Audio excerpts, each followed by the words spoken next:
AAS কুকিংয়ে তোমাদের সবাইকে স্বাগত। আজ তোমাদেরকে বানিয়ে দেখাবো শীতকালের এক দারুণ রেসিপি। তার জন্য ভিডিওটা সম্পূর্ণ দেখার অনুরোধ রইল। শীতকালে না এই রান্নাটা না খেলে মনে হয় শীতটা ঠিক জমে না। তার জন্য নিয়েছি ট্যাংরা মাছ 6 পিস, কেটে ধুয়ে লবণ হলুদ মাখিয়ে কিছুটা রেখেছি। এইদিকে নিয়েছি একটা পেঁয়াজ, 4 কোয়া রসুন আর এক টুকরো আদা। ট্যাংরা মাছগুলো লবণ হলুদ দিয়ে বেশ লালচে করে ভেজে তুলে নিয়েছি। সেই তেলে 2টো আলু লালচে করে ভেজে নিলাম একটু লবণ হলুদ দিয়ে। আলুগুলো তুলে নিয়ে কেটে রাখা ফুলকপিগুলো বেশ সুন্দর করে ঢেকে ঢেকে ভেজে নেব। ভিডিওটা ভালো লাগলে অবশ্যই লাইক, শেয়ার, কমেন্ট করে জানিও কেমন হলো।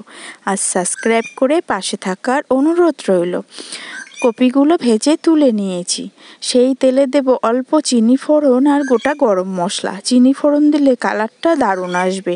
গরম মশলার সুন্দর একটা গন্ধ বাড়ালে সেই একটা পেঁয়াজ, 4 কোয়া রসুন আর এক টুকরো আদা, সেটা একটু বেটে নিয়েছি, সেটা দিলাম। দিয়ে কাঁচা গন্ধ ছেড়ে গেলে দেব 2 চা চামচ মতো টমেটো সস, স্বাদ মতো লবণ, স্বাদ মতো হলুদ আর 1 চামচ ঝাল লঙ্কার গুঁড়ো আর দেব।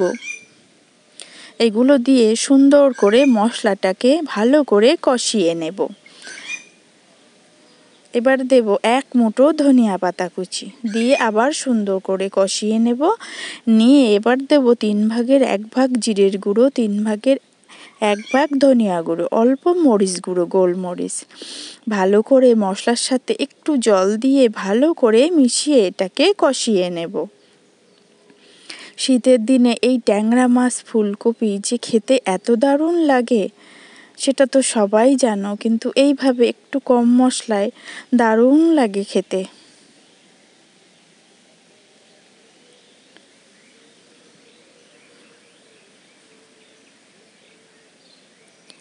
গরম গরম ধোয়া ওঠা ভাত দিয়ে এই রান্নাটা পেলে আর কিছুই দরকার হয় না।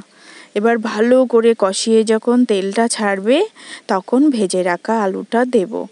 দিয়ে সুন্দর করে কষিয়ে একটু ঢেকে ঢেকে এটাকে কষিয়ে নেব।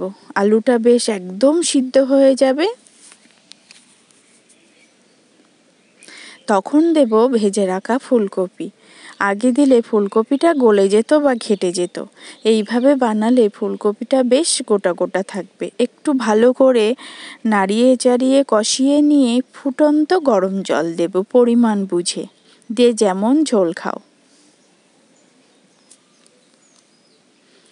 গরম জলটা দিয়ে একটু ঢেকে কিছুক্ষণ রান্না করে নেব।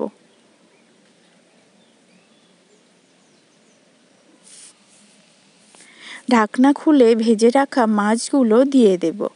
ট্যাংরা মাছ যখন ধোয়ার সময় না একটু নাল ভাব থাকে, যদি প্রথমটা ধুয়ে একটু লবণ বেশি করে লবণ মাখিয়ে ধুলে না খুব সুন্দর পরিষ্কার হয়ে যায় তাড়াতাড়ি।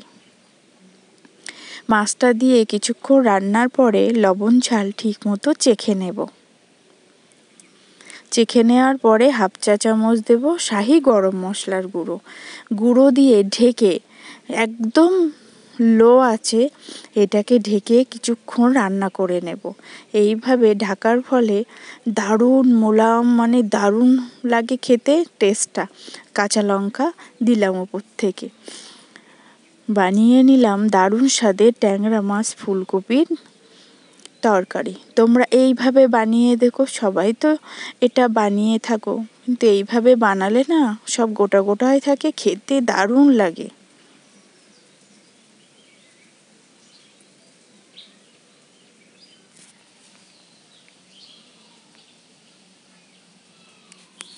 দেখতে যেমন অপূর্ব, খেতেও অসাধারণ।